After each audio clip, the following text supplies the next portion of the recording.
Good. Some of you are still waking up. We do have coffee available over here to your left and my right. So if you need a cup of coffee, please grab one. We have a busy day for you here on the main stage. We're going to be talking about electrification and taking a close look at a case study this morning. Scaling Semi Electrification. The case study involves Tesla and Pepsi. So without further ado, let's go ahead and bring our first two speakers out to the main stage. Please give a warm welcome to Jaan Atunovich, forgive me, Jaan Atunovich and Dan Priestley.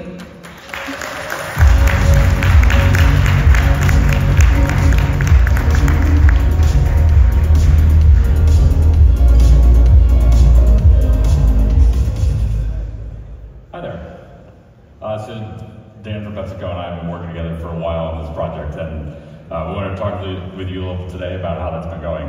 Now, we recognize that PepsiCo is a global leader in electrification, has really taken a lot of the effort on. What was your initial motivations, and what have you seen as the benefits as you've taken this project on? Yeah, it's been a journey for us. We started electrification with a large project in California back in 2018, 2019. We as a company, we have large sustainability goals within emission savings, and electrification of the fleet, and in general fleet sustainability, is a huge factor to that. So part of this journey that we're going along is that electrification is able to solve a lot of the efforts needed to provide and run a sustainable fleet, and then reduce our emissions over the next several years. However, I think one thing, and we'll talk about it today, is really cost and cost improvement, and the fact that we have seen and are seeing electrification of the fleet provide a lower cost solution over time. So obviously we as a company, we depend on going to market, delivering our products, and that is forefront. The great thing that we'll share today is how well that has been specifically in the heavy duty journey. Really, and I will say too, we started with one site. We have begun our scale. So, this definitely in our lens is something that has been proven, and now it's time to scale that across different geographies in North America. Yeah, it's been great to work with PepsiCo. They've been incredibly supportive, and it's nice to see the results. So looking forward to hearing more about that today. Yeah, absolutely. And I know obviously for us, cost is a big factor. I'm sure for several fleets too. Tesla definitely, I know, has thoughts about TCO, the Semi obviously being very new. What are those thoughts? How does that factor? And what are some best use cases you would say for the Semi? Yeah, I mean, TCO is the baseline of every decision that we make. Ultimately, is this going to be the right tool for the job? And this is a business tool. As much fun as it is to design our passenger car products, which has a different set of motivations sometimes for those customers. For Semi, we still want to make it fun, we still want to make it a great experience, but at the same time, the underlying thesis has to remain true, is it needs to be the lowest total cost of ownership. And so that starts with every little design detail, and that can be from how we choose a design in terms of materials or process in order to drive costs down out of the product. We look to leverage the scale of other pieces of our business where we can take componentry over, and sometimes it's simple things. Like if you get into the truck, you'll see that we use the same screens that we do in some of our other cars, but also we carry over much more intricate bits such as powertrain pieces. We get to leverage that validation and that volume in order to drive down the initial price for our customer. And then another big thing is efficiency.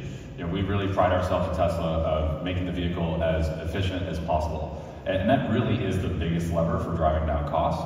And there's two reasons for that. One is when it comes to just the raw measurement of efficiency in terms of kilowatt hours consumed, we're directly driving down the amount of energy you need in order to continue to do the job.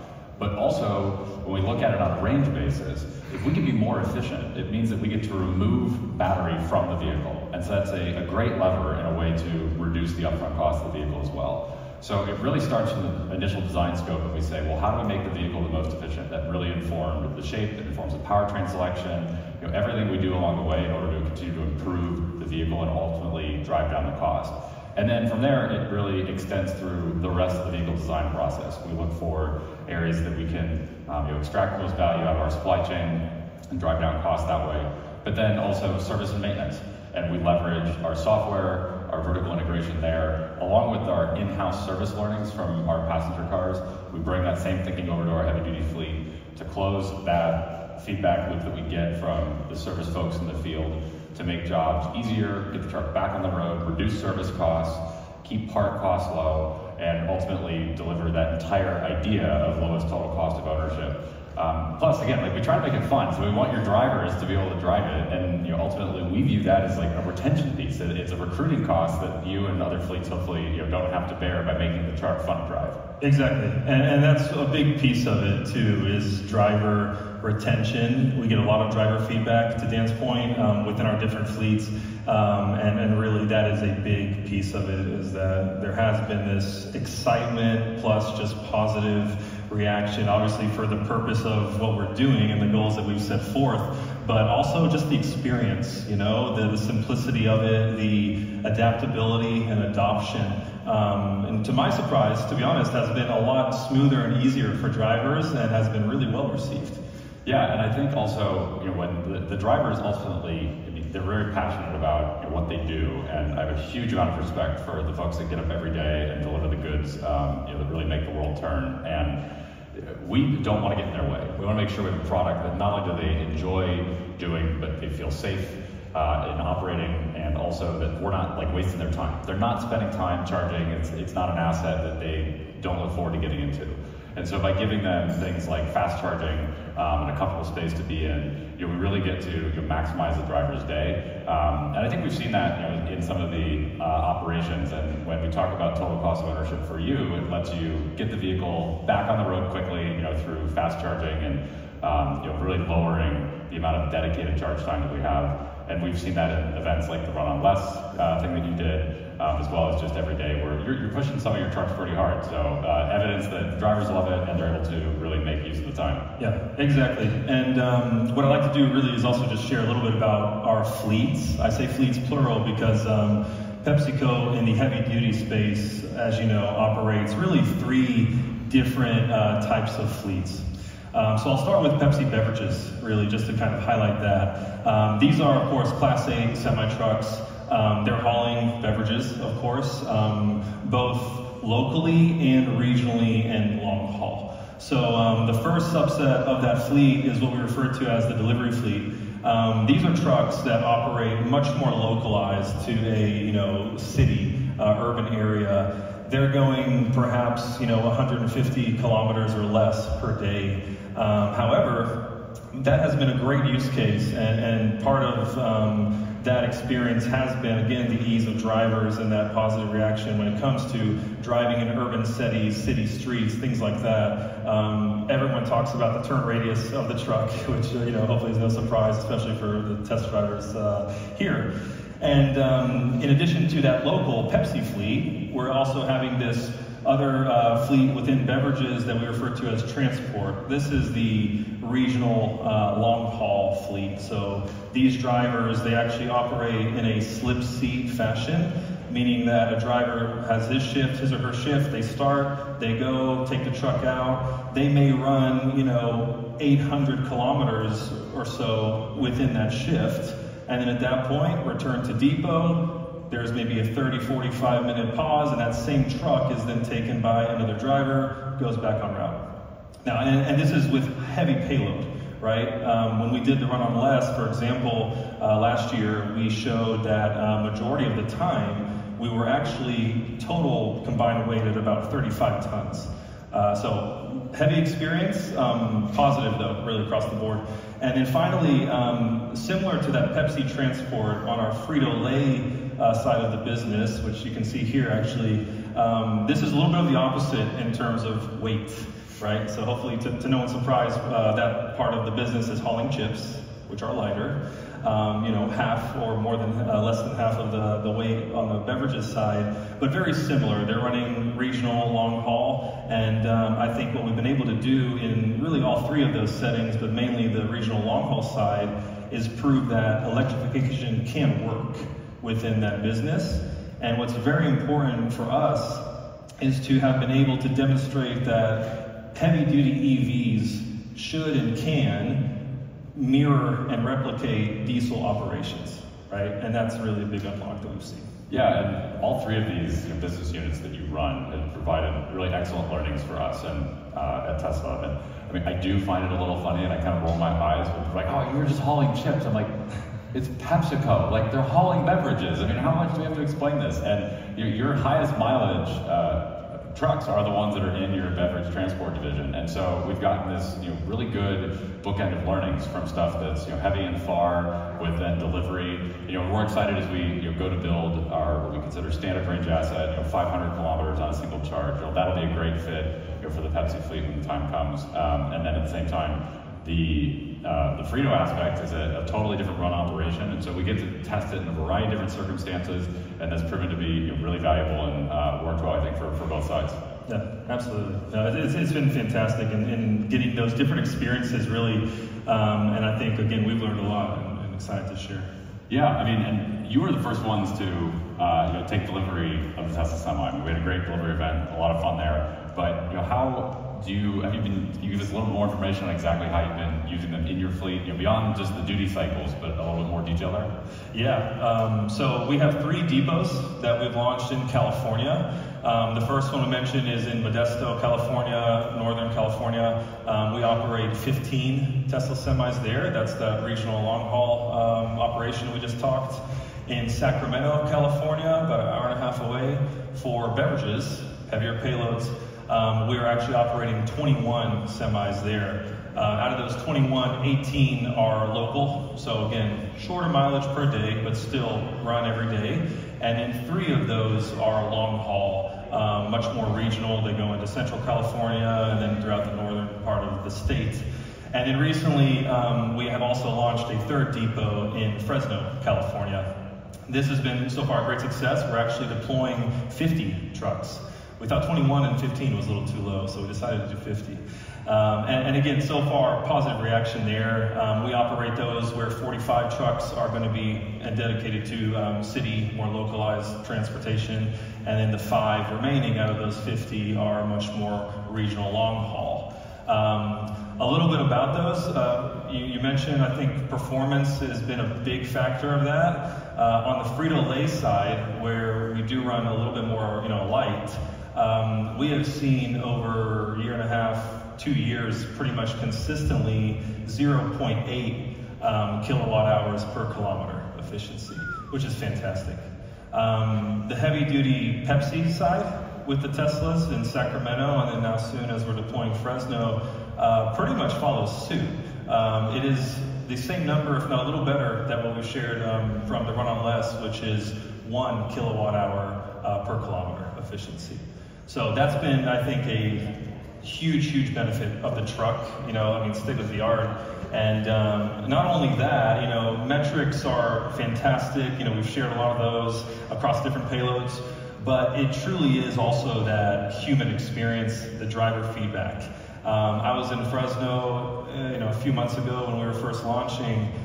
We have a driver who's been a diesel driver for 34 years, right? Older than me, to be honest with you.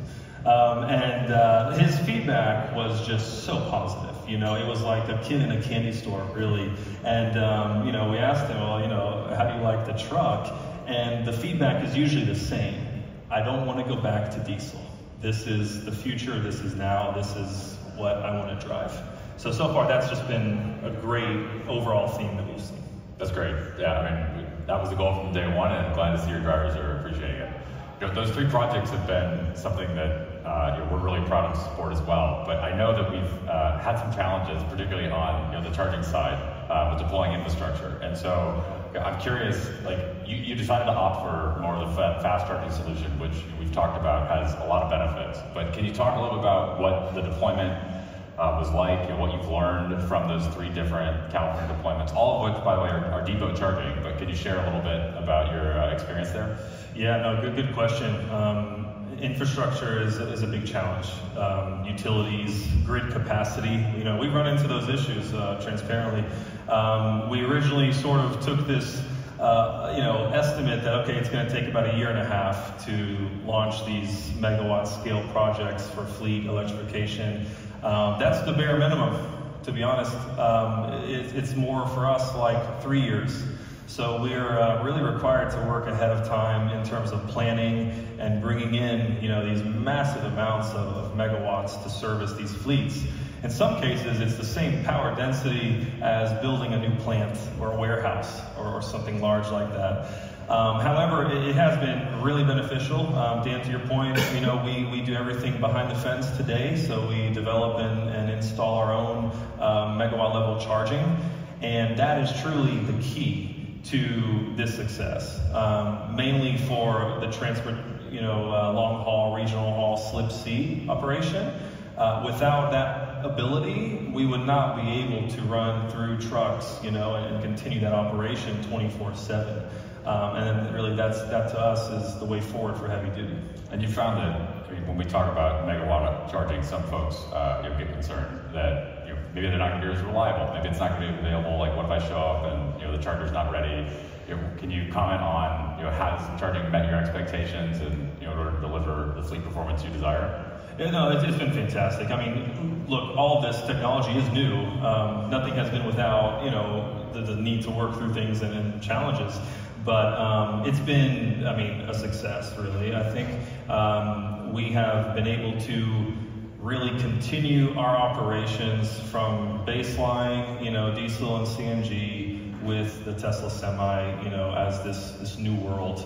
The charging is part of that. It's been able to really match the duty cycle of our trucks and keep things fluid to where, we're able to operate in a similar or same fashion. Yeah, you've also deployed energy storage and solar and some of your deployments as well, and I think that's a theme that will continue to as a complement, whether that's for peak shaving or grid resiliency. There's a number of levers to play across the clean energy ecosystem. It's not just about delivering charging; it's all the other hardware that goes with it. And I think that a lot of the learnings that you've had will bring over to the European market.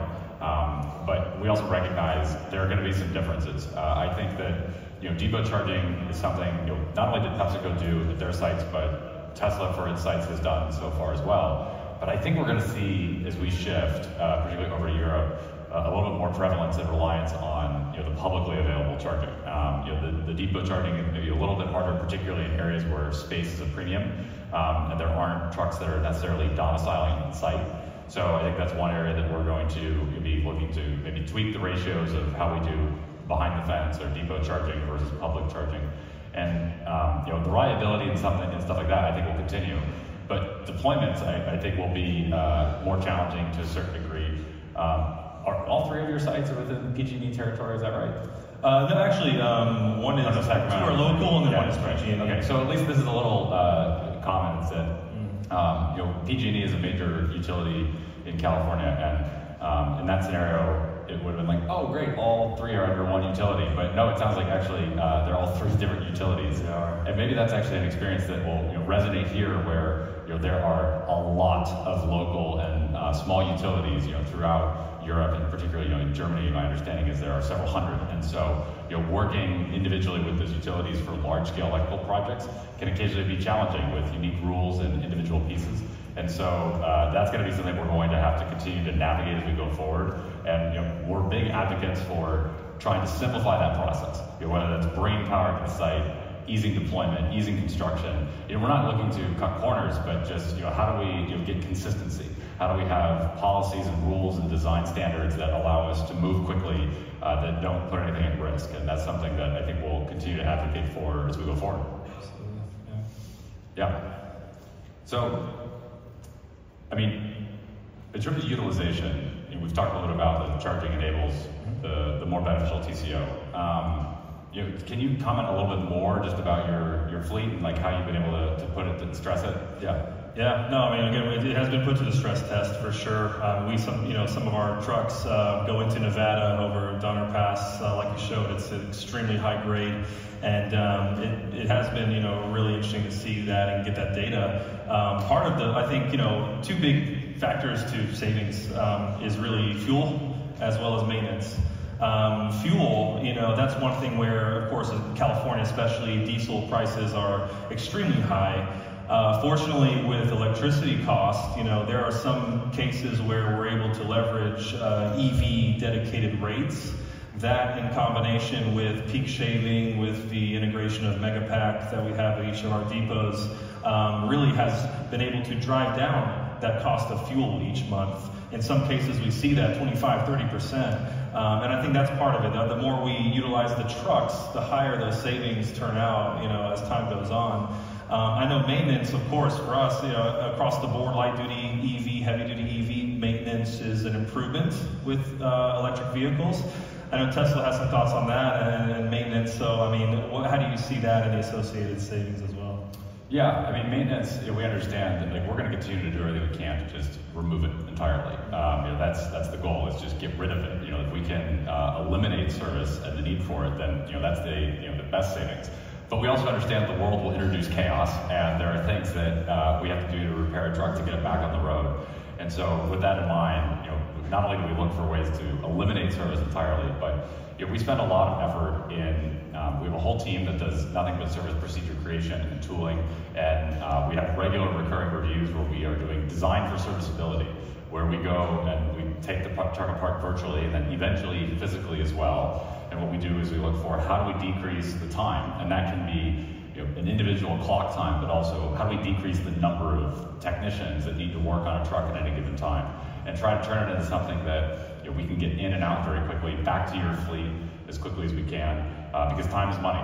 It's really the equation, and we want to really set the precedent that as many jobs as possible are actually back before the next driver shift. So we really try to do stuff that is off the clock for you, and that way we can take advantage of time that the truck would otherwise not be running anyways. And so it's not a loss of availability. But then, for some of the more intensive jobs, we work really hard to ensure it's back within a day. And then a big feeder to all of that is a robust parts distribution network. And this is something that we've really leveraged from the rest of our business, where we already have this stood up. And as we go forward, we'll continue to grow that to be semi-delivery as needed, but ultimately we want to really leverage the infrastructure that we already have there to drive down the service times, make sure you're not waiting for parts.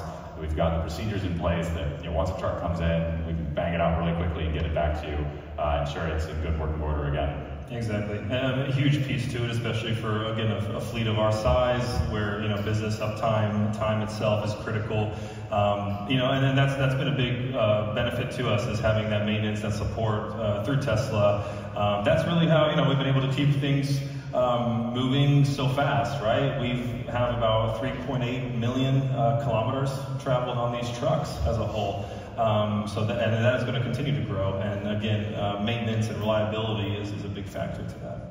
Yeah, I mean, you're still continuing to expand your fleet as the Fresno operation turns online, and so I think we'll see a significant uptick in the miles per day as those trucks get better and better utilization.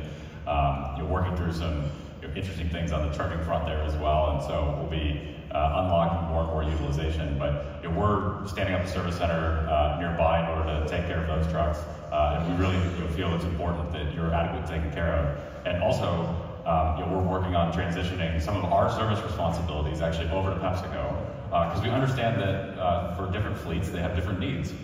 Oh, there we go. Is that the cue? No, but we really feel that for some fleets, they're going to want to take on more of their own service. They have an infrastructure of technicians and physical locations to work on trucks.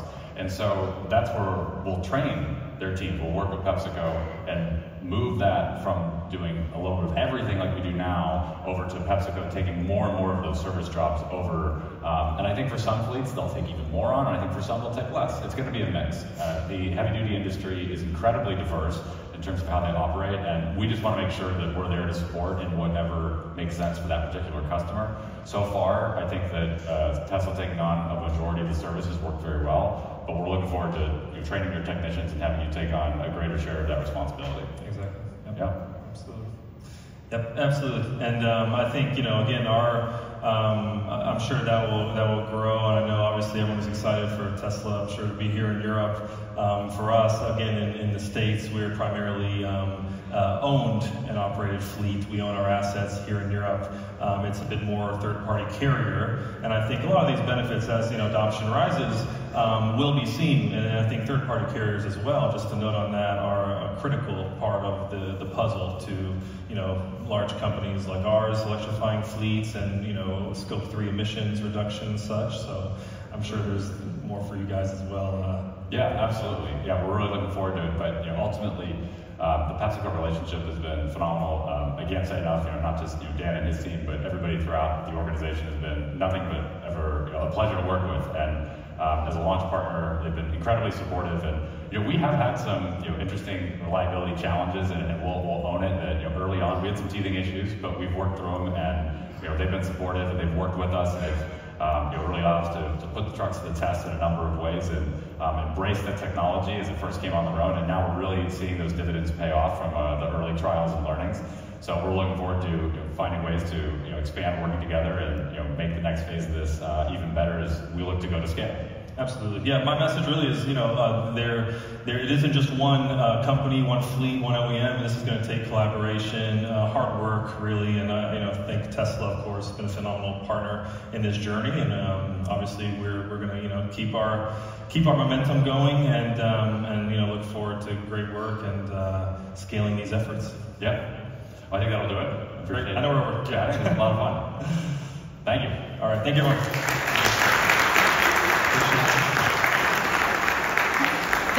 Dan, thank you very much for sharing what sounds like a very fruitful collaboration. I know there's going to be a lot of interest in trying to talk to these two guys. Do me a huge favor, as a courtesy to our next speakers, have those conversations by the coffee bar and not directly to the right of the stage. Thank you so much. We are continuing our program